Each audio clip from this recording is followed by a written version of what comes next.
Bismillahirrahmanirrahim. Assalamualaikum warahmatullahi wabarakatuh. Waalaikumsalam warahmatullahi wabarakatuh. Selamat pagi. Pagi. USN bisa hukum yes. Dapat tidak semua berekspresi? Pagi. USN bisa hukum yes. Coba ulang. Selamat pagi. Pagi. USN bisa hukum yes. Alhamdulillahirabbil alamin wassalatu wassalamu ala asyrafil anbiya'i wal mursalin sayyidina Muhammadin wa ala alihi wa sahbihi ajmain amma ba'du. Peserta mata kuliah hukum perdata yang saya banggakan, selamat berjumpa kembali pada pertemuan yang ketiga. Betul tidak? Kedua? Tiga. Betul apa ketiga? Tiga. Saya salah. Ketiga ya? Ketiga. Tapi yang ketiga itu yang seharusnya berapa? Saya terima. Yang dua kali saya hutang ya. Nah, ini yang ketiga ini. Hari ini saya akan membawa materi sumber hukum perdata. Baca ya. Siapa yang ulang-ulang yang satu?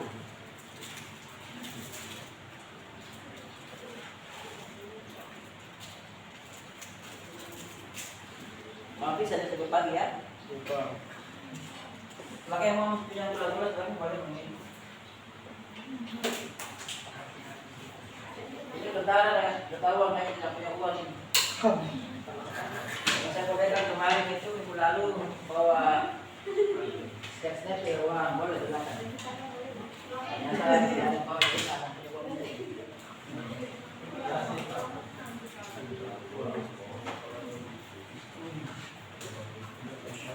Minggu lalu kita sudah bahas materi yang diatur dalam hukum perdata ya.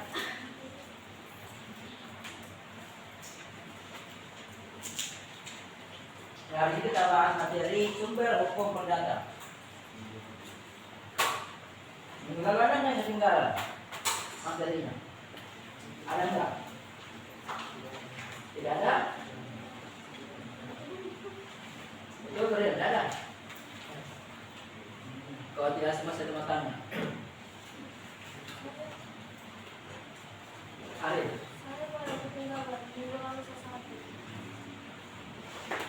Oh iya Pak. Bukan tinggal lebih teman saya. Menurut saya ada nggak materi minggu lalu? Ya harusnya saya berikan tapi saya tidak berikan. Ada? Apa itu? Tidak mana?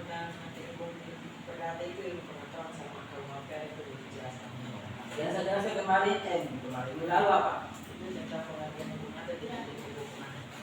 Hukum adat, hukum perdata apa? Perdata apa? Oh, yang saya maksudnya selama hukum adat. Berarti kemarin yang tidak saya minggu lalu yang saya terangkan apa? Kita menjadi hukum perdata mengenai yang pertama, yang kedua itu kalau yang saya terangkan bahwa apa? Pengertian hukum perdata dan hukum perdata. Hukum perdata. Susunan atau materi hukum perdata sudah. Masuk belum? Ya. Sedikit saya jelaskan. Yang saya jelaskan apa?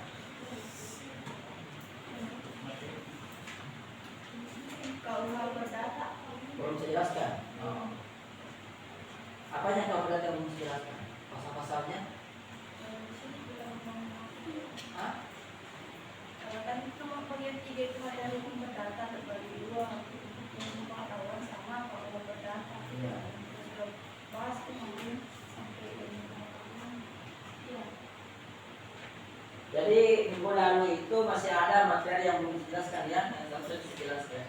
Tapi karena waktunya habis, ya saya jelaskan. Nah, minggu lalu saya sudah terangkan terakhir itu materi hukum perdata ditinjau dari ilmu pengetahuan hukum ya. Sudah tahu? Bagaimana pengaturan materi hukum perdata ditinjau dari ilmu pengetahuan hukum? Bagaimana pengaturannya? Atau begini, pengaturannya dia menggunakan apa? Menggunakan apa dia? Menggunakan siklus kehidupan. Supaya dapat diingat bahwa ilmu pengetahuan hukum itu mengatur materi hukum perdata itu berdasarkan siklus kehidupan manusia. Kalau siklus kan? Apa siklus? Perputaran lingkaran, ya, lingkaran kehidupan manusia. Pertama-tama bagaimana dulu?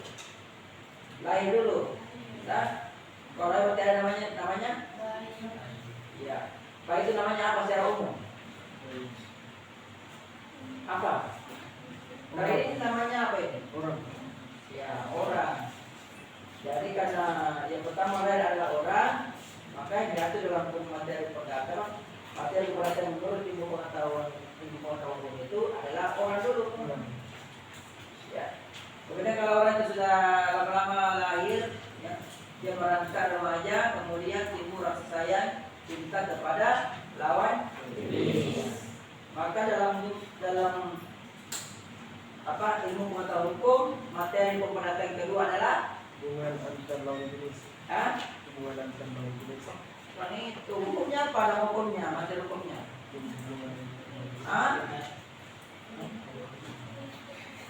Orang kalau suka sama suka mau apa itu? Iya, lalu jadi hukum apa namanya itu?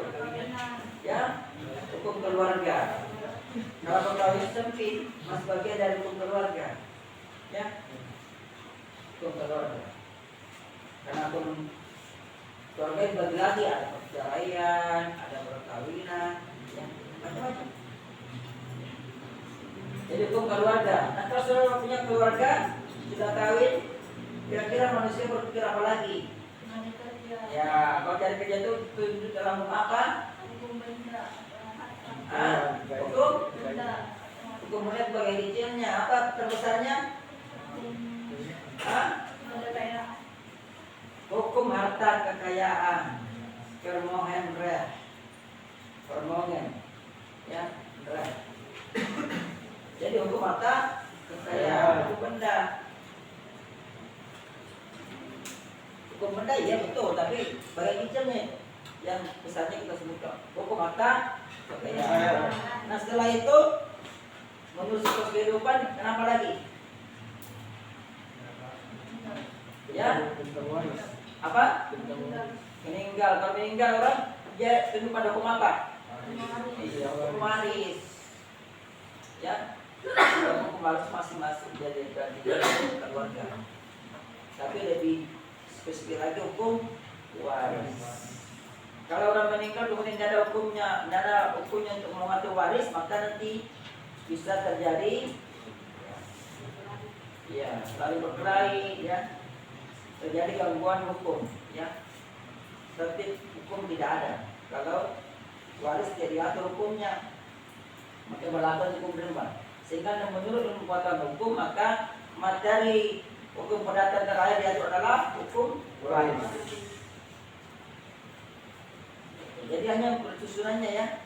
Ingat kalau saya tanyakan sebutkan materi hukum perdata berdasarkan ilmu pengetahuan hukum, itu berarti sebutkan urut, ya. Jadi bolak-balik, karena ada maknanya tuh urutan-urutannya, ya. Nah sekarang kita masuk pada materi hukum perdata berdasarkan atau menurut kitab undang-undang hukum perdata. Adakah yang punya hukum perdata sini kitabnya? Ada? Tidak ada?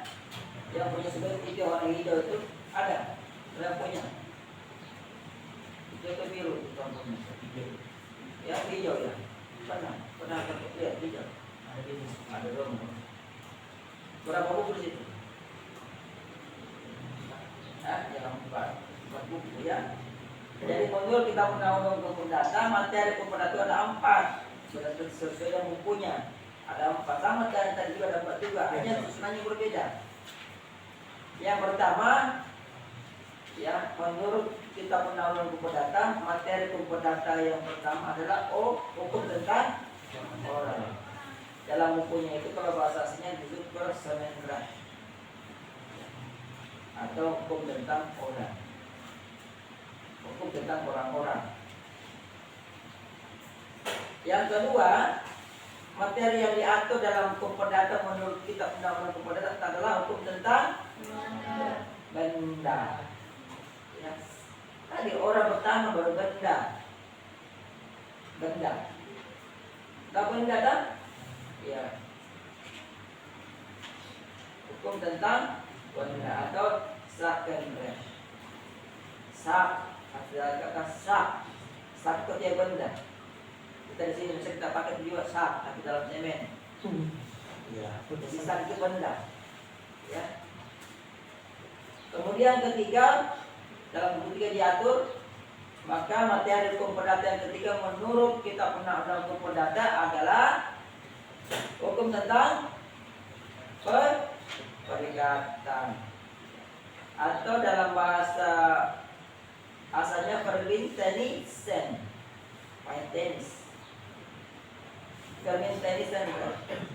ya,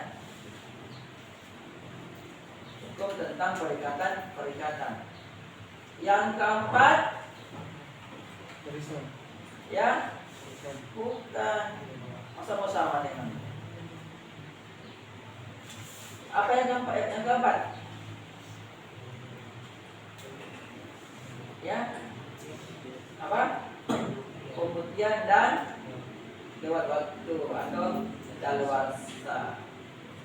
Itulah 4 buku yang 4 buku dalam materi hukum perdata diatur dalam kitab undang-undang hukum perdata. Ini materi hukum perdata, arti materi, ya, substansinya. Jadi buku 1 mengatur hukum tentang orang, buku 2 mengatur hukum tentang benda, hukum ketiga mengatur hukum tentang perikatan, hukum keempat ada 2, yaitu hukum tentang pembuktian dan lewat waktu. Ya.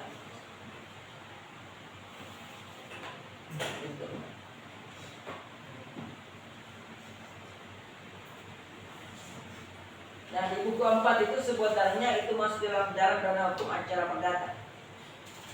Tapi oleh pembentuk kitab undang-undang hukum perdata itu dimasukkan di dalam, ya, kitab undang-undang hukum perdata. Kitab undang-undang hukum perdata itu adalah hukum materi, ya, hukum materi itu, bukan hukum acara, hukum materi perdata. Jadi hukum perdata ada 2, ya, dan besarnya. Yang pertama adalah hukum perdata material, yang kedua adalah hukum perdata formil. Sekarang ini kita masuk dalam mata kuliah hukum perdata material.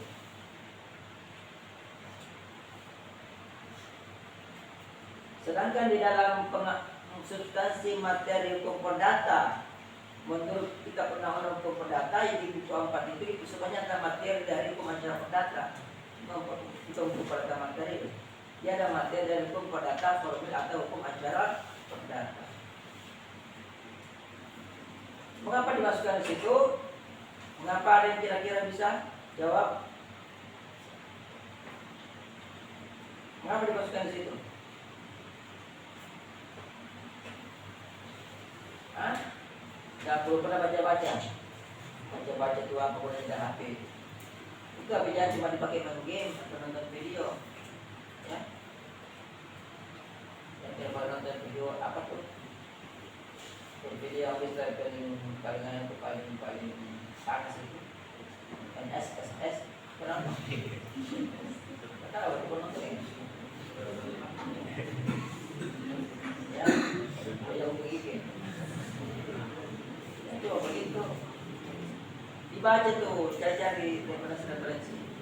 Jadi dalam hukum materi hukum perdata berdasarkan kitab undang-undang hukum perdata itu dia masukkan buku 4 yang bunyinya adalah hukum tentang pembuktian dan daluarsa atau lewat waktu. Itu dilatar belakangi oleh semangat individualisme dalam hukum perdata. Jadi semangat individual di situ. Kitab undang-undang perdata itu semuanya individual. Artinya apa? Sangat dominan perlindungan terhadap individu. Dominan koordinat dalam identitas sehingga dimasukkan situ. Supaya jangan lagi cari-cari masalah pembuktiannya apa atau dimaksud itu. Ya. Jadi kita undang-undang kepedagang itu sangat kental semangat individualnya. Mengapa demikian? Ini kembali kepada siarannya. Kita undang-undang kepedagang itu lahir di mana? Yang pertama kali di Prancis, betul. Di Prancis. Prancis bisa menjadi negara kebangsaan karena apa itu? Asal mulanya apa? Revolusi Prancis ya. Mengapa bisa jadi revolusi Prancis? Ya, karena di masa itu ya masalah rakyatnya tidak senang kepada raja dan keluarganya. Di masa itu pula rakyat itu tidak punya hak milik. Ya, semua itu properti milik raja dan keluarganya. Tidak ada tulisan. Jadi rakyatnya menggarap, dikasih tuan tanah ini. Ya, yang merupakan sekarang perwakilan dari raja bangsawan. Jadi berkaya kerja. Tidak milik. Nah dengan revolusi Prancis itu maka muncullah seorang waktu itu tokoh Bonaparte, Napoleon Bonaparte, yang merubah Prancis dari kerajaan menjadi negara nasional kebangsaan. Dihilangkan semua kerajaan, dihapus kerajaan, menjadilah negara kebangsaan. Sehingga ketika berubah dari negara kerajaan menjadi negara nasional, maka dari semula rakyat hanya menggarap tanah saja tanpa kepemilikan, maka sejak berubah maka rakyat sudah memiliki tanah masing-masing. Raja tidak lagi memiliki tanah, sudah dihapus kekuasaannya. Semua tanah kembali kepada rakyat. Nah itu dibuat dari kitab undang-undang ini untuk melindungi ya hak individual dari rakyat. Jadi maksudnya itu. Makanya di situ sangat kalau kita lihat materinya itu kayak hukum orang. Yang kedua hukum benda. Ya. Dia tidak bilang hukum tentang harta kekayaan, tapi hukum benda langsung hukum benda. Hukum benda. Kemudian yang ini hukum perikatan. Hukum benda dan hukum perikatan masuk dalam hukum harta kekayaan. Dia pisahkan. Ya utak kerja supaya mengatur lebih rinci dan lebih jelas, ya, lebih pasti. Hukum waris juga begitu. Hukum waris gimana? Hukum waris memang dimasukkan di dalam buku 2. Dia bagian dari hukum benda. Jadi jangan cari hukum waris itu dalam konteks dalam perdata di buku 4 tidak ada ketemu. Nanti di buku 3 tidak ada ketemu, cari buku 2. Ya. Sudah pada lihat semua buku kitab dan buku perdata. Nanti beli ya. Jadi yang warna hijau. Ya di belakang HP-nya itu.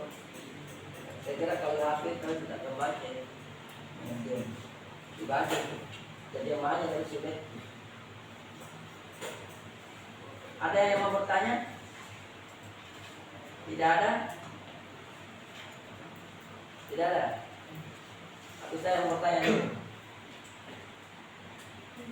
Saya mau bertanya dulu. Sampai saya mendengar semua.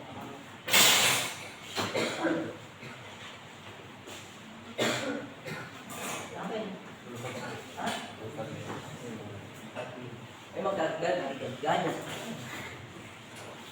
Saya mau tanya dulu. Yang paling belakang saya mau tanya dulu.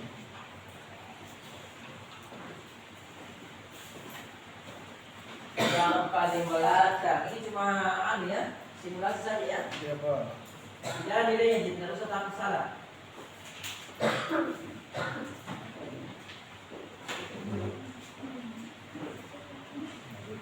Kalian kalau selesai kuliah jangan tinggal dalam ruangan ya, keluar. Nanti ke kelas kunci ruangannya, kasih tempat di bawah ya.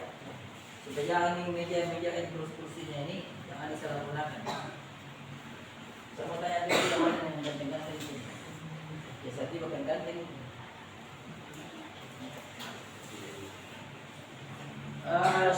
begini, saya tanya. Halo, Rudi, Robi Setiawan, setia selalu. Robi, ada minggu lalu kan? Ada minggu lalu.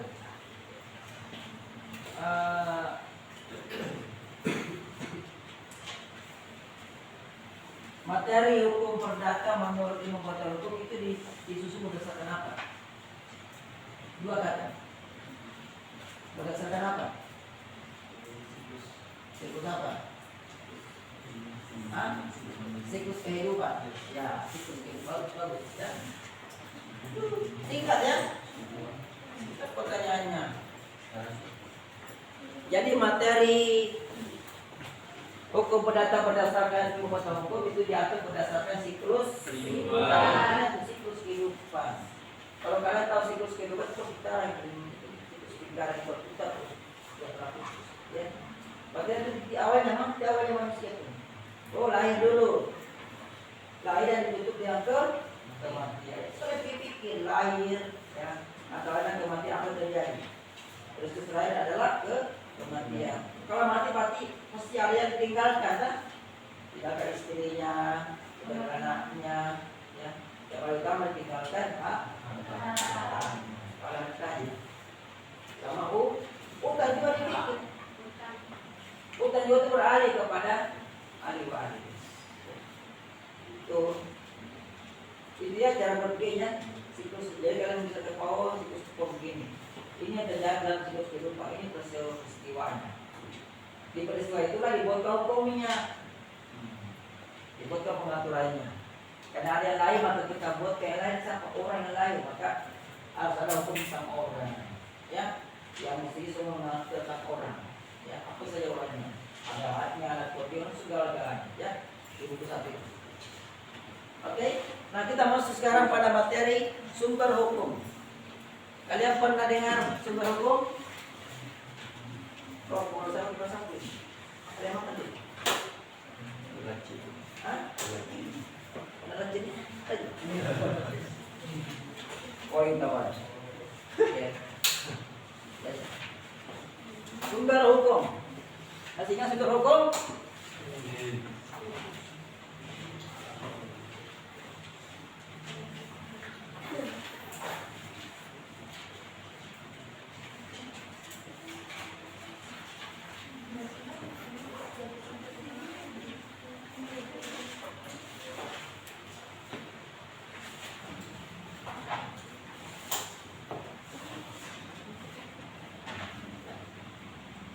Sumber hukum perdata.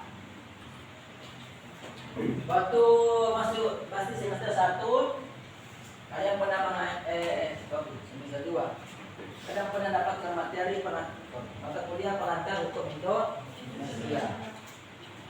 Di situ dasar ada materi sumber hukum ya? Atau di PIH ya? Iya. Di pengantar ilmu hukum ada ya? Di materi ilmu hukum di semester 1 kalian dapat materi sumber hukum. Nah, itu sama pengertiannya di situ. Hanya di mata kuliah hukum perdata ini kita masih pada sumber hukum perdata. Sumber hukum perdata ya, artinya adalah asal mula hukum perdata atau tempat menemukan hukum perdata.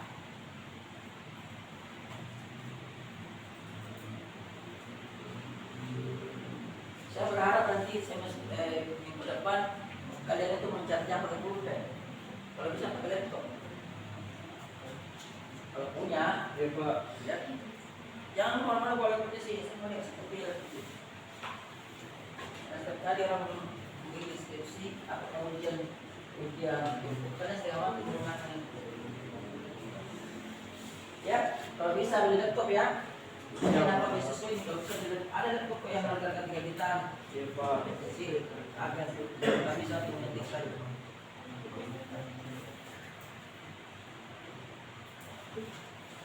Ada pertanyaan?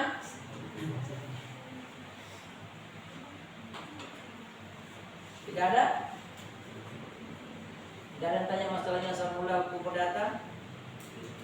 Tidak ada? Ada, silakan. Bagaimana asal mulanya? Kan kita bertanya pada dia bagaimana sampai. Betul juga. Ada bertanya asal mulanya.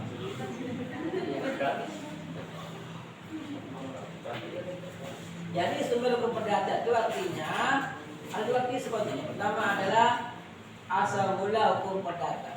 Yang kedua adalah tempat kita menemukan hukum perdata.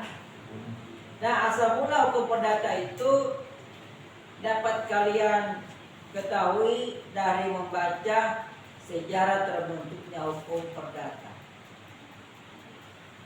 Jadi silakan dibaca itu materinya. Sejarah terbentuknya hukum perdata. Sudah saya kasih minggu lalu, 2 minggu lalu tak? Itu pertama kalau tidak salah. Sejarah terbentuknya hukum perdata. Ada kan? Nah, sekarang mau saya terangkan lagi sedikit-sedikit ya. Jadi asal mula hukum perdata itu berasal dari Perancis. Kalau kita bicara perdata yang tertulis, sebenarnya sebelum Perancis sudah ada hukum perdata, hanya belum tertulis, tersebar di Romawi, ya, di hukum Jerman kuno, ya, di hukum masing-masing daerah tersebar itu. Di Perancis juga ada namanya hukum Perancis, ya. Anggap mereka hukum apa kebiasaan mereka, ya. Jadi asal mulanya kalau kita bicara tertulis itu berasal dari Perancis. Nah, Perancis ini mengambil juga hukum perdata yang tertulis itu sumbernya dari Romawi. Romawi. Makanya ini hukum perdata Indonesia, ya. Asal mulanya hukum perdata Indonesia.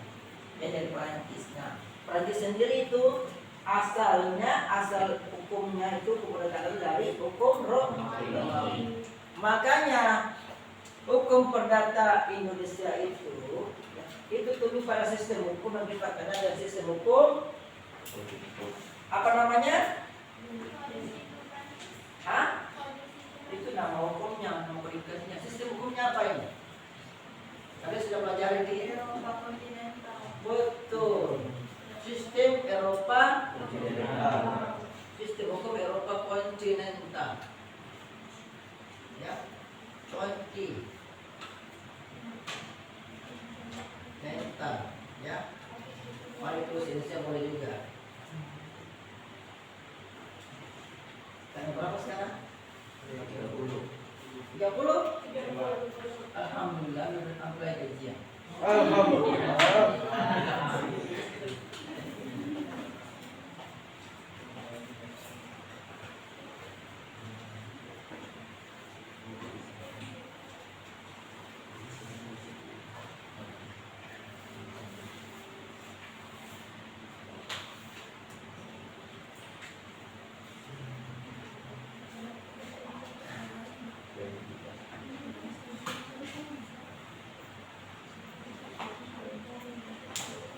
Tanggal Polaka 30, ya.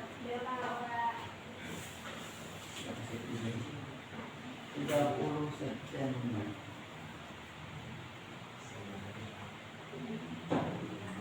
Dan di sana pertama lagi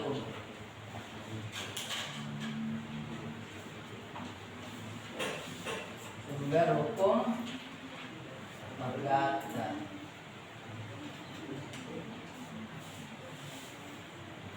Yang tidak ada hari ini mudah-mudahan punya inisiatif untuk mencari materi.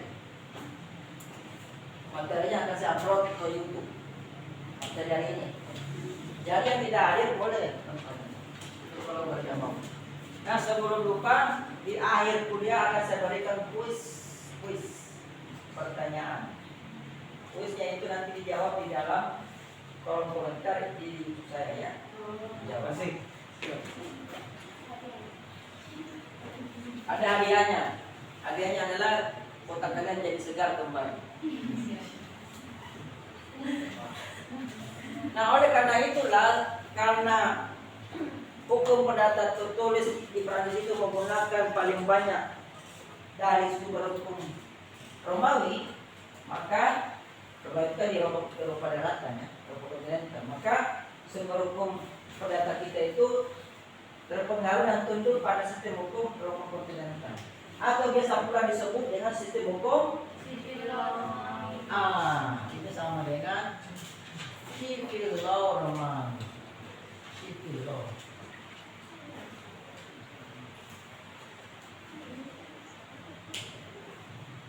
Sipil ini perdata. Ya. Maka hukum perdata Indonesia itu bisa klasifikasikan sipil law Romawi. Gitu, ya. Sipil law Romawi.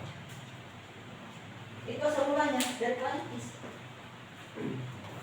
Prancis pertama yang membuat kodifikasi, yang membuat pembukuan hukum perdata. Dan di zaman itu bukan cuma buku perdata saja yang buat, pidana juga.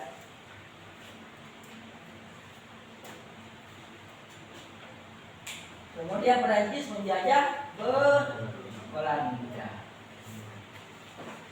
Kemudian Belanda menjajah Indonesia.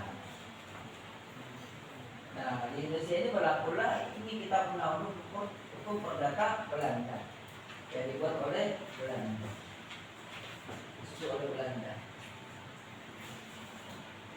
Itu orang Belanda, mereka bersendiri.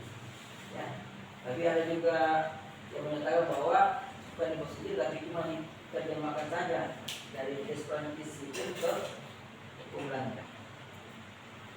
Nah, sekarang Belanda sendiri sudah punya kitab undang-undang hukum perdata itu dirubah lagi, namanya New BW.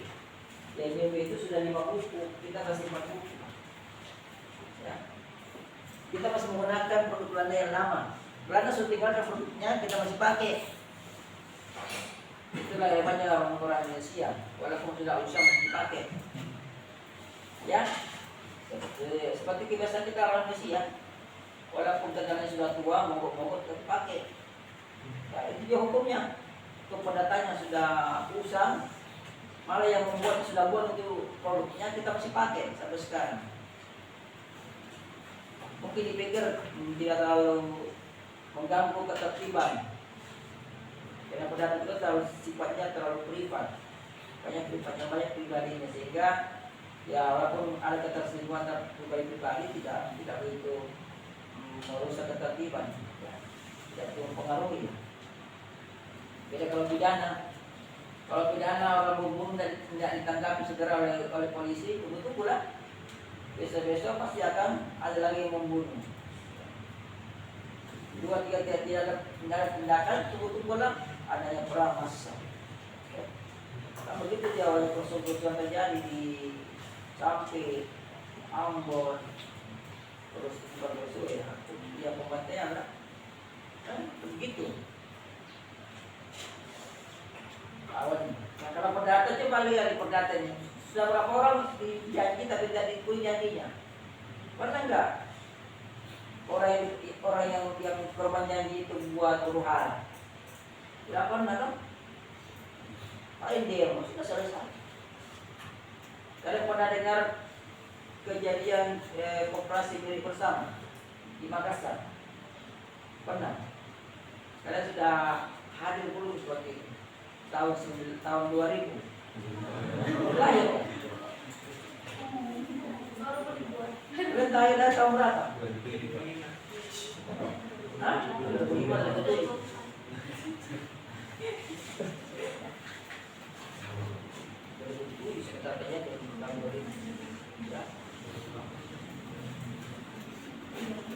Ya itu banyak itu kejadian koperasi simpan pinjam milik bersama. Siapa nama pimpinannya orang Bulukumba, Kecamatan SD, tapi punya aset banyak, udah biasa.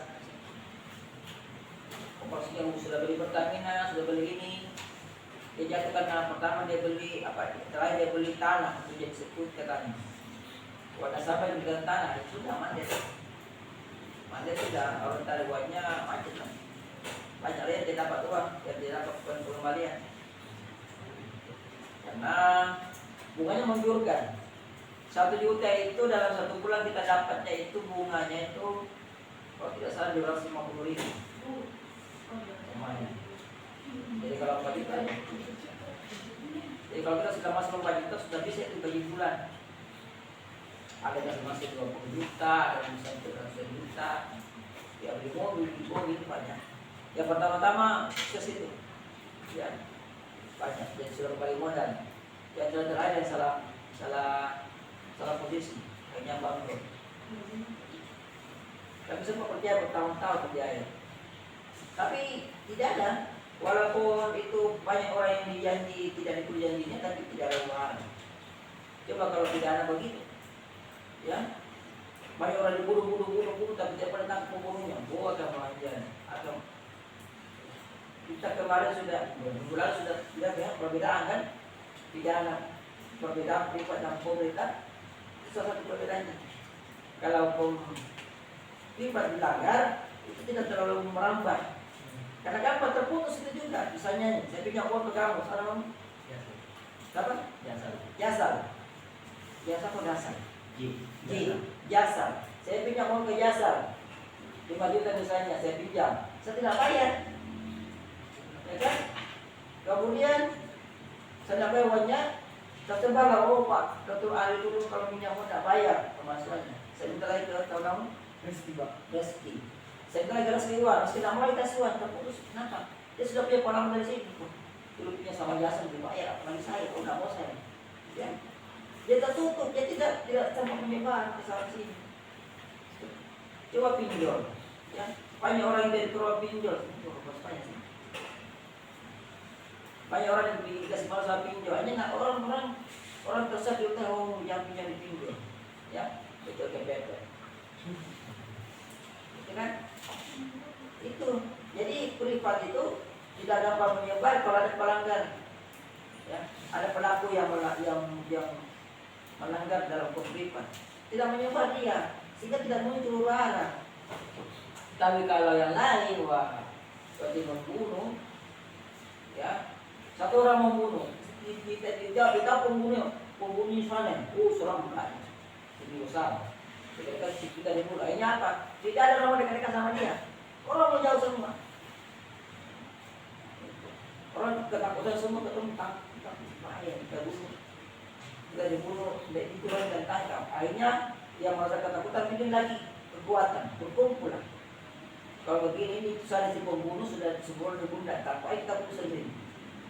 Bikin pembunuhan, bunuh sendiri. Tapi ada rumah, karena habis fisik. Karena begitu tidak segera dipitnah. Itu bahaya kalau kepentingan publik ditangkap tapi tidak segera dipitnah. Sama dengan korupsi. Kita korupsikan hanya keuangan yang betul apa? Tidak ada bentuk fisik tapi dampaknya luar biasa. Kemiskinan. Terus kadang-kadang kemiskinan. Mau kuliah dikasih aja UKT 3 juta sedang sudah banyak yang mengeluh. Mahal. 3 juta. Ya kan? Mahal. 3 juta mahal. Coba kalian kita dari kalau ke Makassar. Kalau sudah 3 juta. Tidak ada.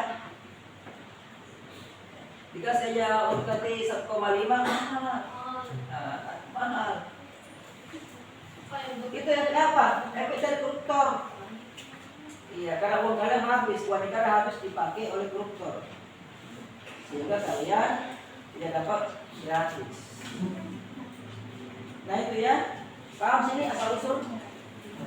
Agak sedikit menyimpang ke sana ya. Itu bersama-sama saja ya. Supaya kalau kalian jadi pejabat nanti jangan korupsi, ya. Ya, kalau korupsi paling kita dong. Ada. Semoga dalam doa ini ada jadi pejabat dan tidak korupsi ya. Amin. Kita ingat untuk kalian kuliah itu. Kalian kuliah. Di sini ada nggak kuliah bawa kecerdasan? Ada. Ada tulis ini bawa kecerdasan ada. Kau? Bagus, sama kayak saya dulu tuh. Saya buat kuliah 1, terus sekarang saya bawa bekal. Karena saya kuliah dari pagi sampai sore. Daripada saya masih di kantin, bawa 10.000 sudah cukup uang. Lebih bagus ya bawa Bukan. nasi dari rumah sama itu sama tempe telur. Bedanya. Jangan begitu, Pak. Iya, kalau Tidak bisa makan di kelas, Pak. makan di luar dong. Jatuh dulu, Pak. Enggak, Itu. Di lantai itu. tapi makan di luar. Itu gunanya mabes. Kita cuci yang mabes di luar sana supaya mahasiswa. Maka di situ.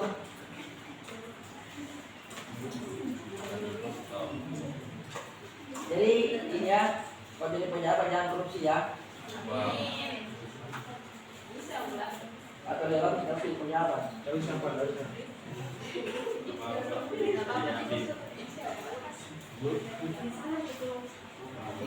Ada pertanyaan? Ada? Silakan. Nah sekarang kita masuk ke lantai kedua. Tempat kita menemukan hukum perdata.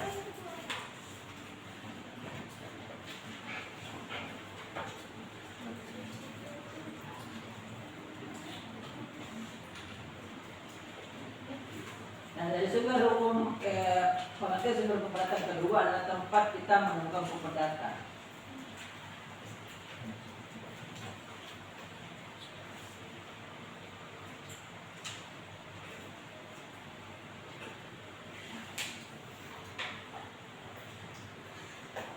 Pengertian kedua ini tempat kita menemukan hukum perdata itu merujuk kepada substansi dari hukum perdata itu.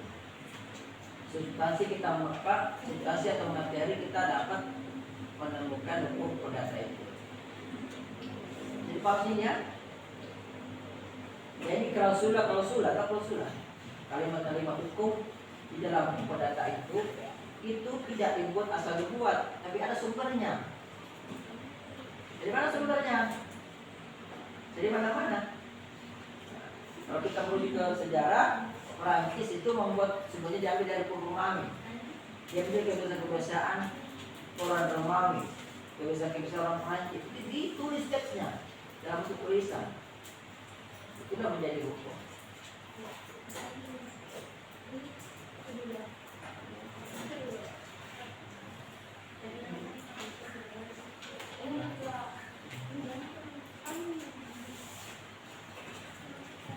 Dipahami? Jadi jangan berharap bahwa jangan punya pemahaman bahwa hukum, semua hukum yang masuk teks itu ya tertulis itu tidak muncul begitu saja. Ada sumbernya. Yang menjadi agama, yang menjadi sopan santun, ya, moral, budaya, semua itu mempengaruhi hukum. Nah, seperti itu. Jadi saya ingin menyampaikan kepada kalian bahwa jangan terlalu berpikir positivistik. Oh, positivistik kan? Sudah belajar dia dulu di satu, jangan lagi di semester satu sudah pernah dapat ini aliran hukum itu. Ada aliran hukum positivistik.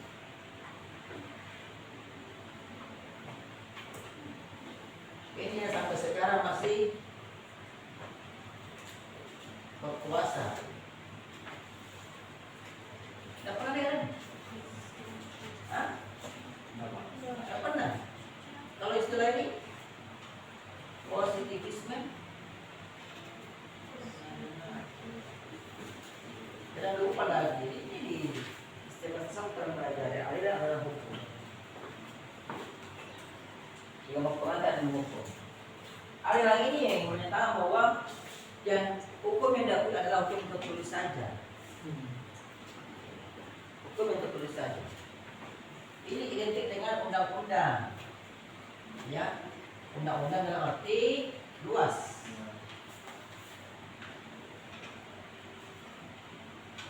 Dan sempit.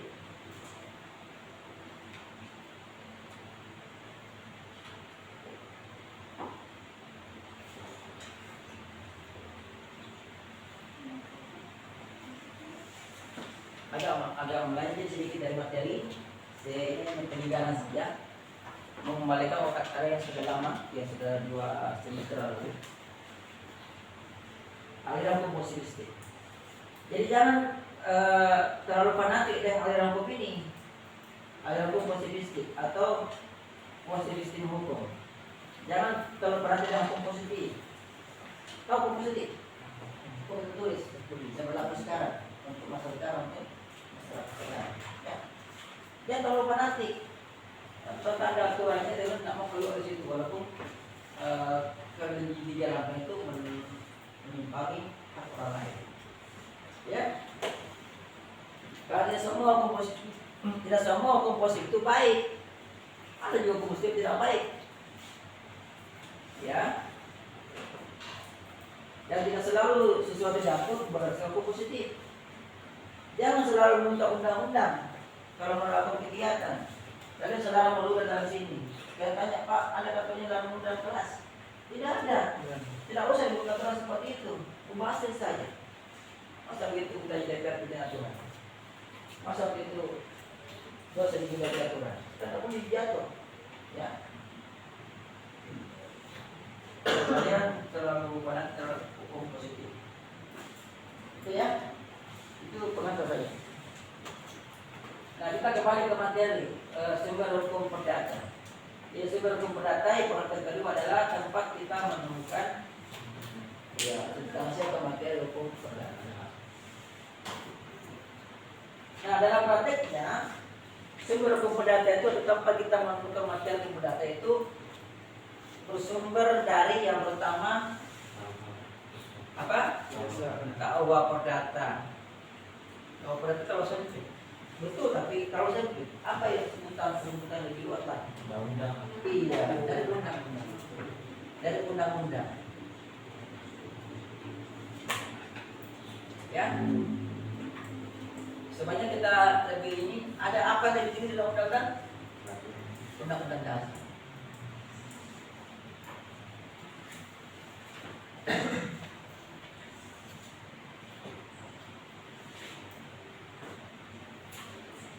Tapi dalam proses perdata undang-undang semua undang-undang. Kita ulang undang-undang saja. Jadi yang pertama adalah undang. Ini sumber hukum perdata. Dalam arti tempat kita menemukan hukum perdata. Yang kedua apa? Kebiasaan. Hah? Bukan. Undang-undang ini sudah bermakna dalam arti luas loh. Undang-undang dalam arti luas seperti meliputi semua perangkat perundang-undangan. Ya, ini sudah masuk BW, ya, masuk PP, ya, maksudnya segala-galanya. Apalagi yang kedua? Apa? Jurisprudensi. Kita urut saja yang tinggi dan terendah. Jurisprudensi kasih di bawahnya. Apa yang kedua? Perjanjian. Perjanjian.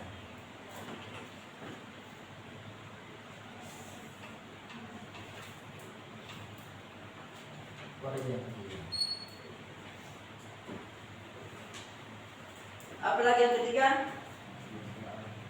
Kebiasaan.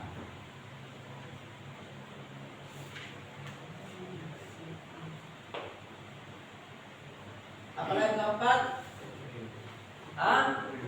Doktrin. Doktrin.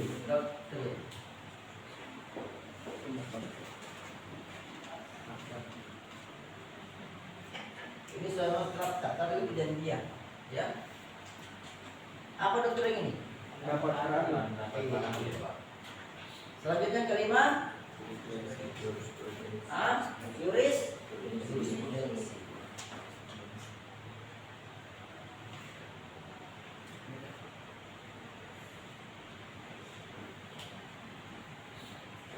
Apalagi keenam? Apa?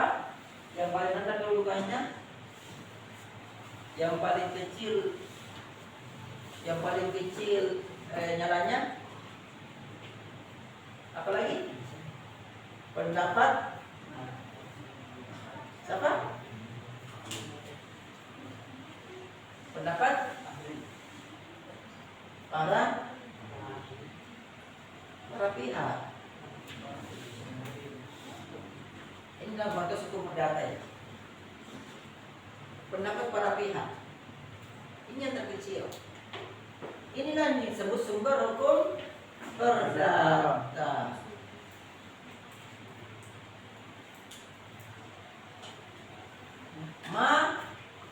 Materi. Nah. Tambah bingung. Bisa dipahami? Bisa? Suara saya kecil apa besar? Besar. Ini sumber hukum perdata materi atau tempat di mana kita menemukan materi hukum perdata. Pengertian kedua. Nah, pengertian pertama tadi itu asal hukum perdata itu disebut juga dengan sumber hukum apa namanya? Masa materi lagi? Kan ingat di semester 1 kali apa ya? Sumber hukum. Nah, sumber hukum ada berapa? Dua. Yang pertama sumber hukum formil dan sumber hukum materi. Inilah materinya. Ya. Jadi pengertian pertama itu adalah disebut namanya adalah sumber hukum. Misalnya sumber hukum formil.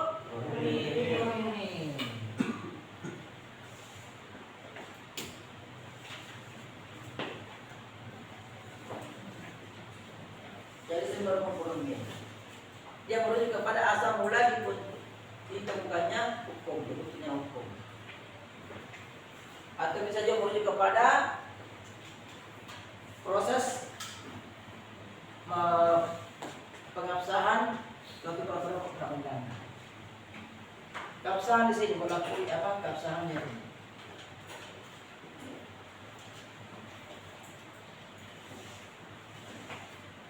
Suatu hukum dinyatakan sah apabila dibuat oleh siapa? Oleh pejabat yang berwenang. Itu kuncinya. Jadi tadi sumber hukum formil itu ya dapat dikatakan bahwa sumber hukum yang yang memberikan pengakuan keabsahan suatu produk hukum. Kalau undang-undang dibuat oleh presiden, sah tidak? Presiden saja membuat. Tidak ada DPR. Ya, walaupun di situ ada di undang-undang dasar kita itu presiden boleh menjadi inisiator, tapi tetap dia mengesan adalah DPR. Makanya perlu coba kalian baca undang-undang. Ya, kalau dijual bersama, ya, tidak boleh satu. Kalau undang-undang dibuat oleh menteri boleh tidak? Menteri bertanda tangan. Tidak boleh. Tidak boleh, ya. Atau hakim membuat putusan namanya punya undang-undang, boleh tidak? Jadi merujuk kepada pejabat yang berwenang. Ya sudah ada memang aturannya. Undang-undang itu DPR, dia bersama presiden. Ya, kalau ini di luar ini ya, saya bicara umum ya, di luar tugas perdata ini ya. Undang-undang dibuat oleh DPR, disahkan oleh DPR, contohnya dibuat oleh DPR. Kemudian contoh peraturan menteri, menteri yang buat, bukan presiden. Yang bunyinya punya peraturan menteri tapi dibuat tangan presiden. Tidak boleh. Atau sebaliknya, peraturan presiden tapi yang datang menteri, tidak boleh. Atau PP, peraturan pemerintah. Nah, peraturan pemerintah siapa yang buat? Presiden. Ya, kalau kalian membaca peraturan pemerintah entah apa bunyinya, yang di bawah itu disahkan oleh menteri, tidak boleh, berarti itu tidak sah. Ya, orang yang main mungkin begini. Itu ya. Nah, kita kembali ke sumber hukum perdata materi. Ini ada namanya sumber hukum perdata materi. Kalian harus bisa bedakan sumber hukum dan hukum. Sebab sumber hukum perdata material itu ada 6. Ada undang-undang, perjanjian, kebiasaan, doktrin, jurisprudensi, dan pendapat para ahli. Tetapi dari sumber hukum perdata material ini tidak semua, belum tentu semuanya menjadi hukum. Bisa dipahami? Jadi bedakan sumber hukum dan hukum. Sumber hukum itu ya tempat kita mengambil hukumnya, tapi belum tentu menjadi hukum. Dimulai. Nah, sumbernya. Ya. Ini dalam konteks hukum perdata ya. Kalau di pengadilan ada perkara yang berlangsung, maka hakim selalu rujukannya adalah undang-undang. Berarti dia merujuk pada sumber hukum namanya undang-undang. Ketika dia merujuk kepada undang-undang itu, maka undang-undang itu menjadi hukum untuk putusannya. Itu maksudnya. Ya.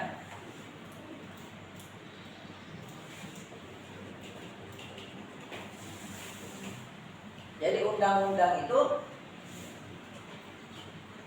ia bisa menjadi sumber hukum sekaligus hukum.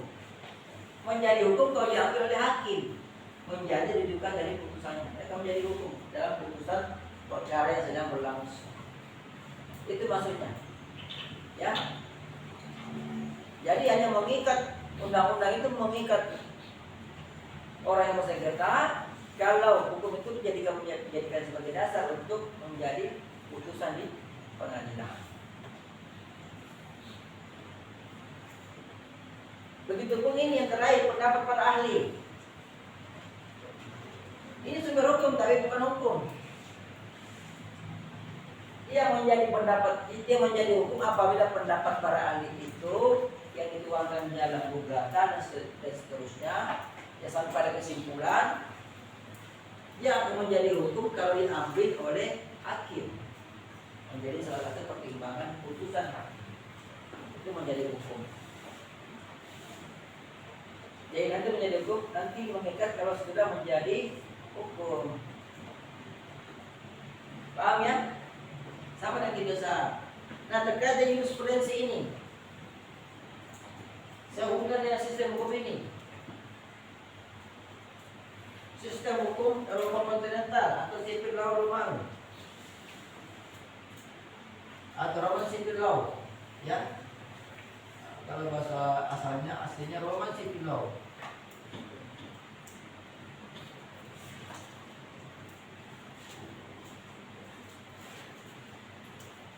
Jurisprudensi di dalam sistem Eropa kontinental atau Roman civil law itu dilarang, termasuk di Indonesia ini.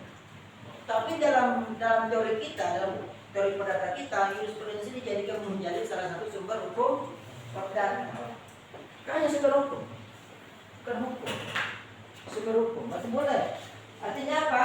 Hakim dalam memutus perkara boleh mengambil pendapat dari jurisprudensi. Jurisprudensi. Putusan hakim mana? Jurisprudensi adalah putusan hakim yang sebelumnya untuk perkara yang sejenis. Ya, perkara yang sejenis. Boleh di sini.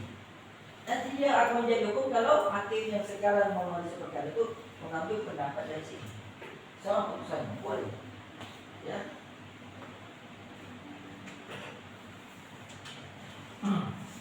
Bisa? Bisa?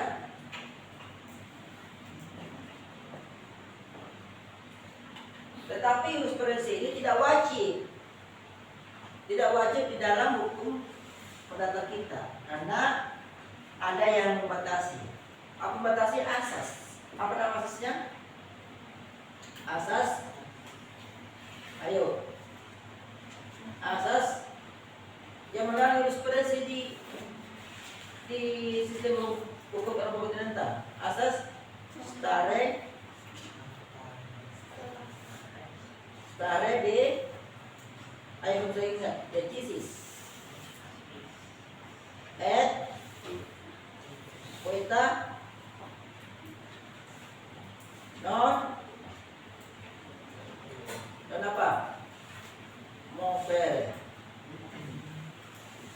jarang muncul di literatur. Saya juga jarang ingat, tetapi kenapa ini saya ingat. Non mover.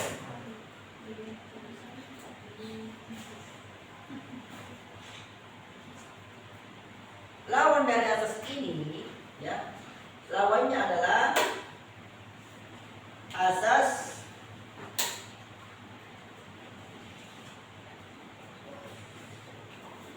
the binding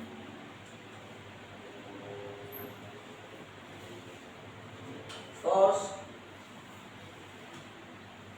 of precedent.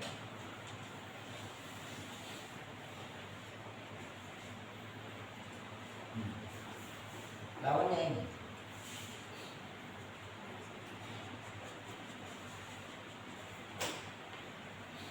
Ada pertanyaan? Silakan mau bertanya. Sengaja simpan-simpan untuk jadi pertanyaan. Silakan.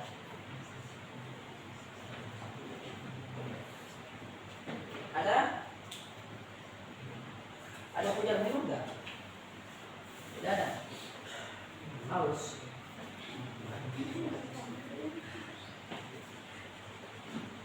Ada yang bertanya? Silakan. Apa penjelasan? Penjelasannya. Mana itu asas? Sama dulu. Sama. Oh, dua-duanya. Kalian suka dua-dua nih? Karena dua itu sibuk poligami. Mudah-mudahan suka poligami juga. Oke, saya terangkan asasnya ini. Asas Tarvekis et Tanam Movere itu adalah asas yang terdapat di dalam sistem hukum Eropa kontinental untuk hukum perdata. Asas ini kalau kita mau terjemahkan secara bebas, biarkanlah putusan itu diam, jangan digerak-gerakkan. Itu yang saya ingat dari guru besar saya di UGM, Profesor Ismiati Jen. Biarkanlah putusan itu diam, jangan digerak-gerakkan. Karena novel yang digerakkan. Ya.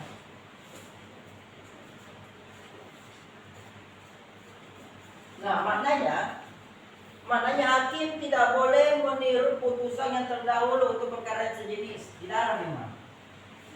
Di dalam KUH Perdata pun itu ada larangannya. Silakan dibaca di KUH Perdata.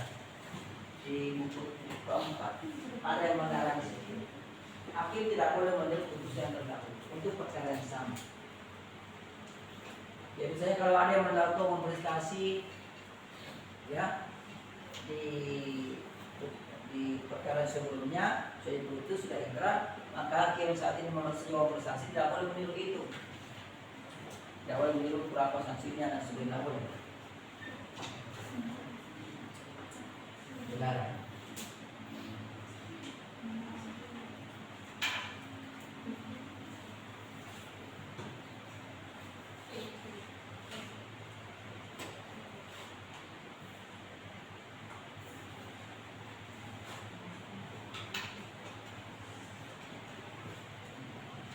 Itu ya. Mau mana? Mau temani?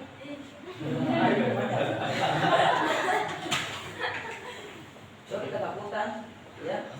Bukan di sini ada luka-lukanya. Temani.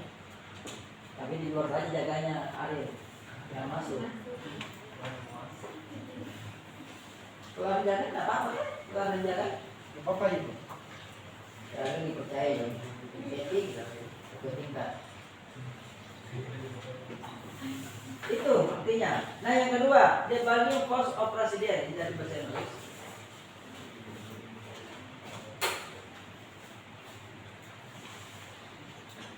Kembali ke tadi, ya. Ini berlaku di dibanding cost of resident berlaku di sistem hukum apa? Homoseks? Hah? Apa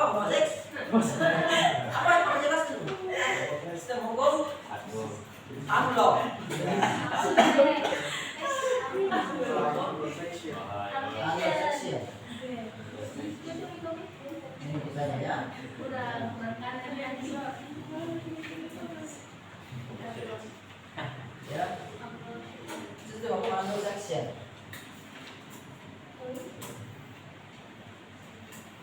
Ini negara mana ini yang menjadi pusatnya ini? Hah? Inggris. Ya, mereka termasuk dari Inggris yang pusatnya, ya. Dari Inggris ini sistem hukum.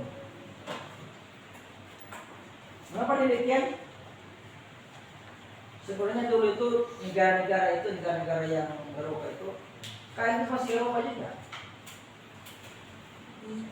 Ya, masih Eropa juga Inggris. Kenapa Inggris dia tidak terpengaruh oleh Eropa kontinental? Kenapa? Karena Inggris dia pernah dikuasai oleh Prancis. Susah Inggris dikuasai Prancis. Karena Inggris itu kan tentara Prancis susah ke sana. Ya. Karena Inggris itu mungkin dipilih oleh laut. Ya. Bagian dari Eropa daratan Inggris itu terpisah dari laut. Sehingga dia membuat sistem sendiri. Tidak sampai dipengaruhi oleh Prancis.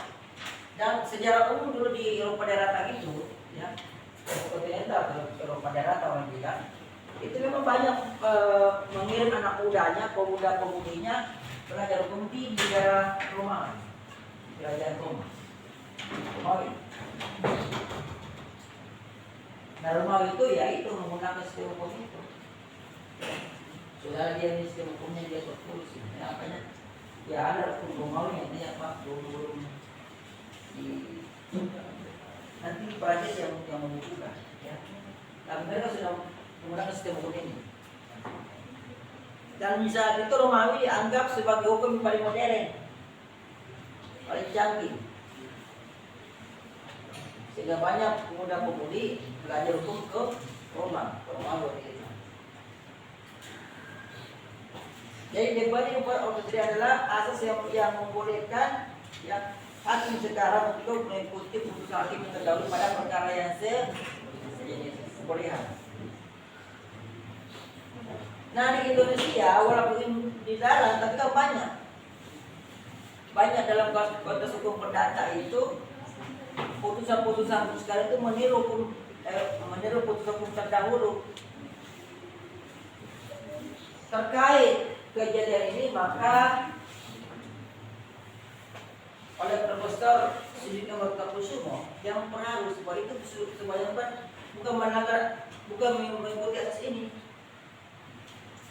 ya, tidak mengikuti asas daripada impos of presiden, tetap mengikuti asas stabilitas ekonomi fair, tapi dia persuasif dia artinya begini, hakim sekarang itu meyakini bahwa putusan tersebut itu mengandung keadilan sehingga layak untuk diikuti. Sehingga Profesor Martakusumo tahu gitu, kamu pernah dengan namanya? Buku kalian sampai di mana bacanya? Coba hasilnya enggak buku perdata, ya.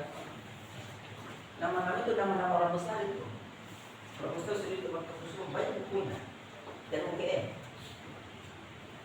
Beliau bilang itu adalah asas persuasi.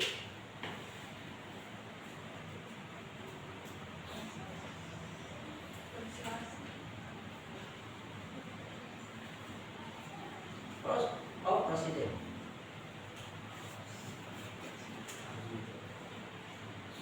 Jadi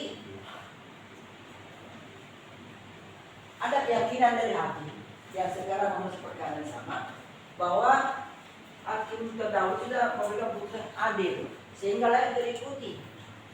Jadi bukan kata dikatakan mutlak. Ini harus kita pahami. Kalau dari pos operasi lagi ini memberikan kewajiban hakim sekarang untuk mengikuti putusan yang terdahulu. Jadi hakim sekarang tidak boleh saja ada nggak perkara sejenis ini untuk yang lalu dia ini ada sama putusannya. Itu. Jadi putusan dalam sistem hukum Anglo-Saxon, ya. Putusan sekarang itu sudah menjadi hukum akan datang. Jadi tidak perlu undang-undang mereka. Cukup putusan itu bisa sudah menjadi hukum. Tidak perlu dibuat undang-undang. Kalau sekarang sudah undang-undangnya, tapi tidak terlalu mengikat ini. Lagi berkuasa jurisprudensi. Kenapa? Karena yang setelah itu kami mengikuti atau mengikuti putusan hakim yang sekarang ini, atau hakim yang selanjutnya. Ya, ada pertanyaan sampai di sini? Sejak tentang bangsa juga ini. Tanya macam teori saja. Jadi teori mengajar salah satunya adalah harus dosen atau guru itu harus melihat satu-satu wajah-wajah muridnya. Iya. Jadi bisa kita menjiwai, oh mana yang betul-betul sungguh-sungguh, mana yang menghayal, ya, mana yang ada di kita di hatinya ada di luar kelas. Ketahuan itu. Mana yang sementara saya bicara dia sementara pakai benda atau lipstick atau dia juga yang mana yang sementara dosennya menerangkan dia sementara pakai baca-bacanya. Ada dosen ini? Tentara gitu. Kalau baca buku ada. Ada. Itu yang tadi saya bilang kalau minggu depan ada laptop bawa laptop kayak di sini. Masa tidak punya apa tidak bisa punya laptop. Minimal dari 50 orang ini yang 30 orang punya laptop lah. Ya jadi keren gitu. Jadi suara saya kena rekam di laptop itu kemudian masuk di aplikasi dari suara itu menjadi teks. Nah, ada aplikasinya. AI ya. Ada pertanyaan? Tidak ada? Pas. Baca biasa nih, itu kalau pas. Biasa ini.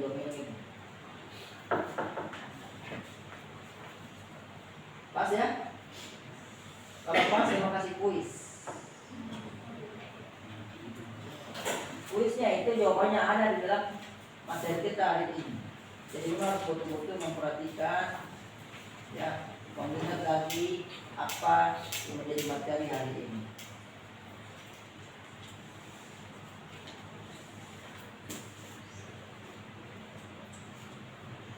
Jadi perlu analisa juga ya. Pertanyaan begini, selalu dicatat.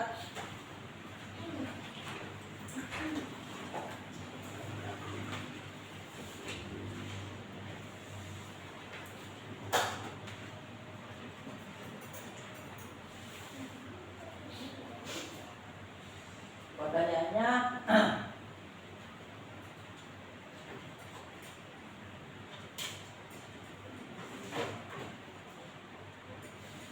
jurisprudensi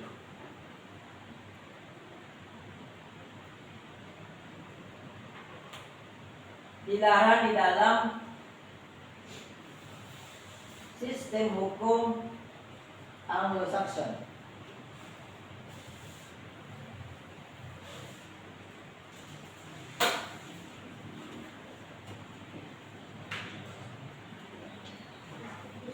Dilarang dalam sistem hukum Anglo-Saxon. Karena sistem hukum apa? Karena jurisprudensi itu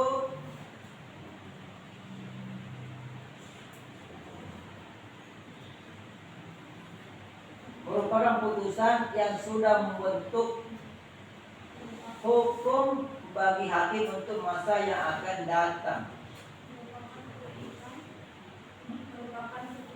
Putusan yang sudah membentuk hukum merupakan putusan yang sudah membentuk hukum bagi hakim untuk yang masa yang akan datang.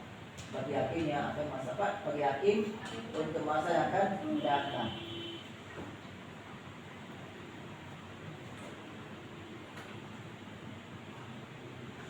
Pertanyaannya, analisakan pernyataan ini.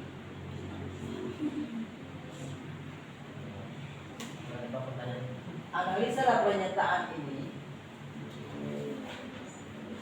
secara benar. Ingat kalau analisa ya. Analisa pertanyaan ini. Pertanyaan pernyataan. Pernyataan. Analisa dan pernyataan ini secara benar. Tuliskan analisa kalian di kolom komentar dalam konten YouTube ini. Silakan. Itu ya. Saya minta kalian menganalisa itu pernyataan. Nanti saya kirim lagi. Siap. Yang belum subscribe silahkan subscribe ya. Saya pun ingin